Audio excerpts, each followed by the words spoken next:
Oui, mon nom est Segla Marie-Reine, épouse Kabirou. Je suis inspecteur des douanes, inspecteur principal des douanes, à la retraite depuis 22 ans.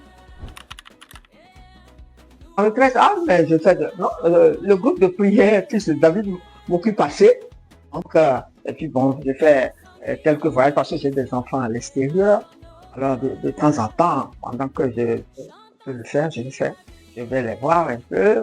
Je suis très mobile. Mais ce qui me préoccupe le plus, c'est les responsabilités que j'ai encore aujourd'hui vis-à-vis du Christ. Je les dois à ce Christ-là qui m'a marqué pendant que j'étais ici.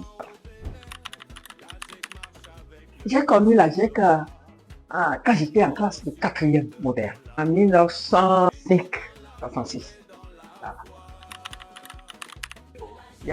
Le militantisme à l'époque était très fougueux. Nous étions très fougueux. Moi, j'étais très fougueuse. Et parce que le responsable, le grand responsable, l'aumônier de cette GIEC-là, c'était le père, l'abbé Sas Robert. Et donc, qu'est-ce qui nous a impliqués? Qu'est-ce qui nous a mis dans la tête? Et c'est bon. Le Christ fait les autres. Pour reposer sur ça. Le Christ fait les autres. Et comme le Christ fait les autres, on était obligé de respecter les autres. Moi, ceux qui me comprennent. Parce que j'étais, dans ce groupe-là, j'étais organisatrice. On était en classe de 4e. Mais j'étais déjà organisatrice nationale adjointe de la GIEC. Nationale, mais adjointe. Donc, j'avais de l'ambition pour cette GIEC-là. Je voudrais que tout le monde puisse parler de ce Christ, la chanson, l'hymne G6 qui disait, nous sommes la jeunesse ardente, tout ça. Mais on était, et puis, c'est aussi, comme disait une religieuse expatriée, c'est-à-dire les Françaises, les gens de Notre-Dame des Apôtres, qui disaient, mais Marie Segla, vous êtes un fagon. Vous entraînez les autres. Bref, donc, non, mais pour moi, pour résister, pour être bien, il faut être attaché au Christ. C'est la décence qui nous a inculqué ça. Et moi, je me suis laissé bien inculquer par cette affaire de le Christ et les autres.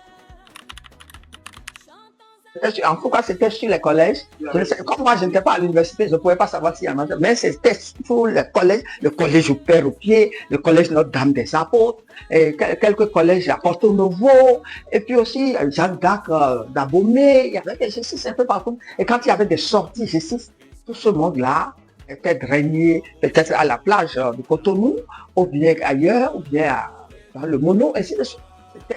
C'était vraiment... En tout cas, il y avait beaucoup de mouvements aussi. Hein. Il y avait le guidisme, il y avait des guides, il y avait des... Mais je pense encore, que le plus attrayant pour la jeunesse, c'était que le Christ se montrait vivant. Je vais vous donner des exemples tout à l'heure. Le Christ se montrait vivant. Et on était obligé, donc, par nous-mêmes, de nous attacher à ça, à cette idée, c'est vrai que les autres se le disent. Et donc, ça impliquait beaucoup de choses. Voilà. Même jusqu'à la retraite. Même pour le groupe de prière, dont j'ai cessé d'être président il y a 2 ans, parce que je me suis dit, j'ai fait 34 ans. Le groupe a 34 ans aujourd'hui, il aura 35 ans l'année prochaine. Et donc, moi, j'ai fait déjà 32 ans. Le groupe a commencé le 17 1992. Au 17 avril passé, et on avait déjà 34 ans. Mais cette fougue-là est restée. Le seul défi qui était important, enfin, qu'on voyait à l'époque, c'était de ne pas être dans le catholicisme. Tout nous poussait à être catholique et à rester dans ce Christ-là qui est vivant. À l'époque, c'était ça. Moi, en tout cas, en ce qui me concerne, l'ambition que j'avais pour cette GIEC-là, c'était qu'elle soit partout, dans tous les collèges. Je voulais que ça soit dans tous les collèges. Mais moi, j'étais encore collégienne. J'ai commencé en 4e, j'ai été jusqu'en terminale. Mais le terminal, j'ai été obligé de brancher parce que j'étais au collège au pied.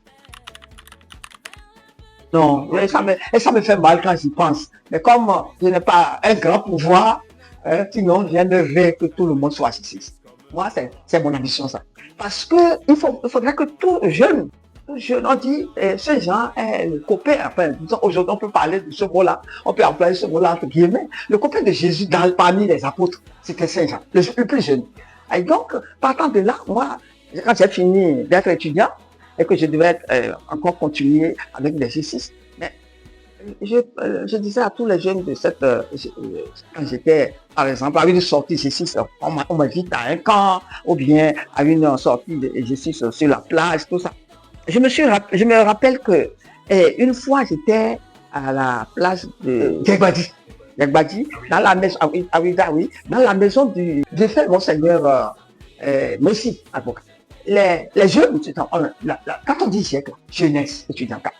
Donc, j'ai remarqué que tout le monde s'assoit rapidement après la communion. Les gens s'asseyent. Et là, le jour-là, j'étais inquiété. J'ai dit, mais non, vous êtes des gens qui les jeunes de l'ami du Christ. Vous êtes vraiment ses amis. Vous ne pouvez pas vous permettre de vous asseoir alors qu'il est en train de circuler. Pendant la communion, le Christ est en train de circuler. Je pense que c'était comme ça. Alors j'ai dit non, mais vous ne pouvez pas faire ça. Et j'ai constaté, dans l'exposé que je devais faire, je l'ai fait. Et à la suite de ça, c'était pendant une messe, et à la suite de ça, au moment de la communion, personne n'était assis.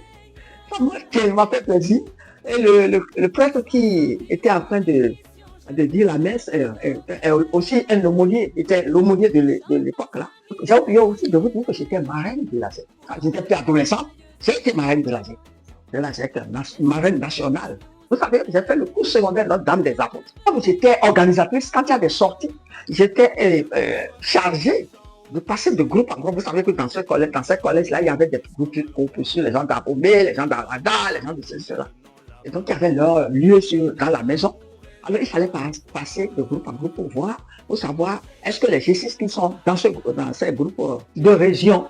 Alors, donc, il fallait que j'aille vers ces groupes-là.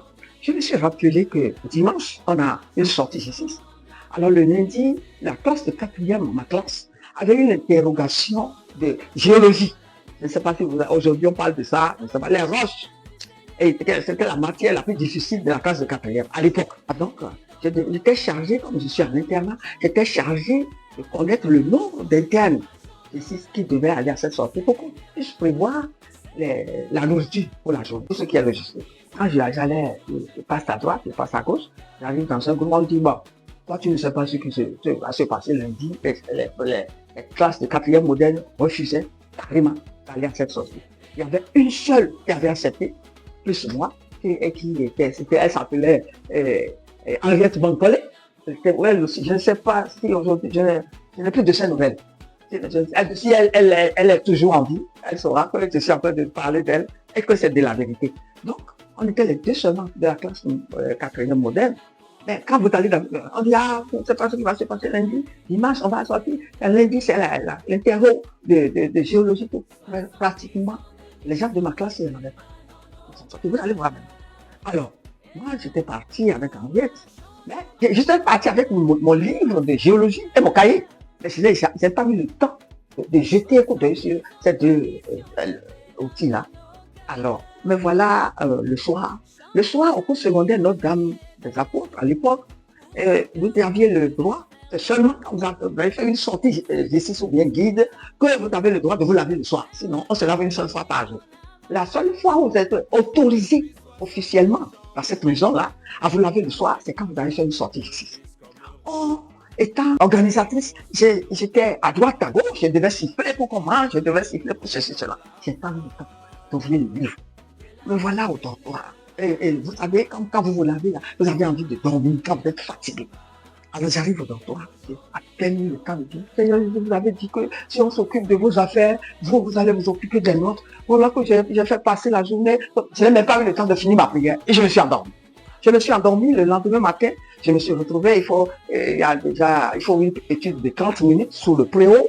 Après, il faut aller manger, et puis après, il faut faire l'emploi. Parce que c'est pour laver un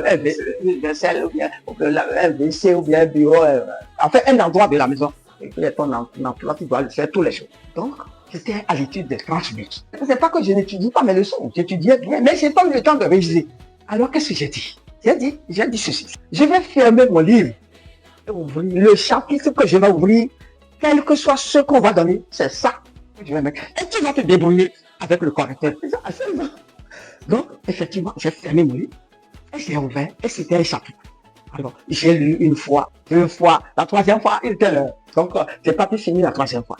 Il faut aller manger et après il faut aller faire son emploi et aller maintenant en classe. L'interrogation était pour 8 heures le matin. Et c'était une dame chiante, une française chiante là, avec une voix d'homme. Là, on arrive dans la classe. La dame dit, tous les livres et tous les cahiers sur mon estrade. J'étais obligé de vous lever, d'aller déposer là-bas. Puis je regardais. Oh, le Christ est formidable. Je pense que vous êtes attachés à ce Christ. Restez attachés, même dans vos... Vous allez voir le reste. Même dans tout ce que vous faites aujourd'hui. Il faut qu'il y ait le Christ comme soubassement. Et là, vous vous êtes. Alors, qu'est-ce qui s'est passé? La dame prend la craie pour mettre le thème, l'interro sur le table. Qu'est-ce qu'il a fait? Je la vois écrire. Et c'était mon chapitre. Ah là là! Ça veut dire que le Christ m'a écouté, non? Donc, il m'a écouté autrement. En plus, justement, j'ai dit, je mettrai ce chapitre. Et tu vas te débrouiller avec le correct. J'avais tout dans ma tête, c'était tout frais dans ma tête. Même les sous-paragraphes, et ceci, là, c'est comme si j'ai appris. C'est pas que j'ai appris, mais j'ai révisé. Le seul chapitre que j'ai pu réviser, ce matin-là. J'ai pris un crayon, j'ai fait mon tonneau rapidement. Mais comme je cherchais querelle, comme on dit là, à l'époque, j'étais très... Comment je vais dire, je ne savais plus le mot. Et je regardais à droite, à gauche, pour voir qui n'est pas en train d'écrire. Et je voyais des gens qui ne sont pas partis à la sortie, qui ont le crayon à la bouche. Je regarde à droite, je regarde à gauche, c'est pour pouvoir chercher connaître la preuve. Et puis, donc, moi, j'ai fini rapidement, j'ai fini. Tout est frais dans ma tête, c'est comme l'esprit s'est arrivé. Et donc, j'ai fini. Et je ne suis pas la première à aller remettre ma copie, mais c'était parmi les premiers à remettre ma copie. Dans la récréation, j'ai cherché connaître la camarades, j'ai dit, toi là, le Christ t'a invité et tu as refusé. Et j'étais vu avec crayon dans la bouche. Ça veut dire que tout ce que tu as appris là, c'est zéro. Je cherchais que j'entendais les gens dire, hey, Marie-Sègue là, je ne veux pas. Hein. Mais moi, je m'en fous. Ce que je cherchais, c'était conforter dans la foi que j'avais dans ce Christ-là. Il faut le dire. Oui, parce que je connais, je peux citer quelques noms. Déjà, Madame Cagnon, Colette, née Posset, là, qui était parmi les responsables de ce bien. Et puis il y a Martine Covy, elle est aujourd'hui Madame Elisa, je crois. Et puis il y a Madame Henriette Bancoli, là. Je sais pas. Je sais que Martine Covy, je l'ai retrouvée une fois là, quelque part, on a bien causé. Ça, regarde ici. Et je trouve qu'il y a une torpeur dans cette. Quand je rencontre des justices aujourd'hui, excusez-moi, hein, il n'y a pas cet engouement, cette fougue d'antan là, il n'y en a pas. Il y a des intérêts, des choses du Christ, c'est grave. Et il nous entend. Seigneur, tu nous entends, tu nous écoutes. Je choisirais d'améliorer la vie civile des justices. Oui. Parce que je trouve qu'il y a une torpeur, je ne vois pas la fougue d'entendre en ces jeunes que je vois. Aujourd'hui, si on me sollicite pour les jeunes, je donne de cultiver leur foi avec le Christ. De laisser le Christ les rentrer dans leur vie. Voilà. Moi, je pense que c'est ça qui manque. Parce qu'avec le Christ, écoutez, je ne peux plus, j'ai déjà pris l'habitude d'aider les gens, et c'est par la vie qu'aujourd'hui, je ne peux pas rester sans aider. Mais j'ai compris que non, mais c'est pas pour moi seul. Non, c'est pour toute l'église, pour la jeunesse. Et ça, vous venez encore d'appuyer cela. Vous venez de m'exhorter à penser encore plus à cette chose. Oui, on a brossé pas mal de choses. Mais là, ce que je voudrais qu'on brosse le plus, c'est la foi au Christ. Savoir que le Christ peut tout faire pour l'homme. Parce que le Christ, on dit que son ami parmi les apôtres, c'est Saint Jean, le jeune, le plus jeune. Alors, mais quand je rencontre des jeunes qui n'ont pas confiance dans ce que je suis un peu malade, je suis un peu gêné, je me dis, oh là là. Alors que le Christ peut bien faire ceci, faire cela, si vous croyez en lui. Parce qu'aujourd'hui, on dirait qu'il y a même plus, à part le fait qu'on veut fêter maintenant, qu'on voulait fêter. Mais sinon, avant, il y avait des sorties ici, des chansons hein, qui disait par exemple, mais nous les dit, je n'ai plus jamais entendu ça. Hein. Et puis, quand on dit GIEC, on sait que là, on est à la disposition des autres. Les autres, c'est le Christ. Le Christ, c'est les autres. Donc, il n'y a plus ça aujourd'hui du tout, dans aucune jeunesse, hein, même, pas seulement à la GIEC, mais dans aucune jeunesse, on retrouve ça. Et c'est dommage. Être jeune et vivre, mais faire quelque chose en dehors du Christ, je trouve que ça doit être moche.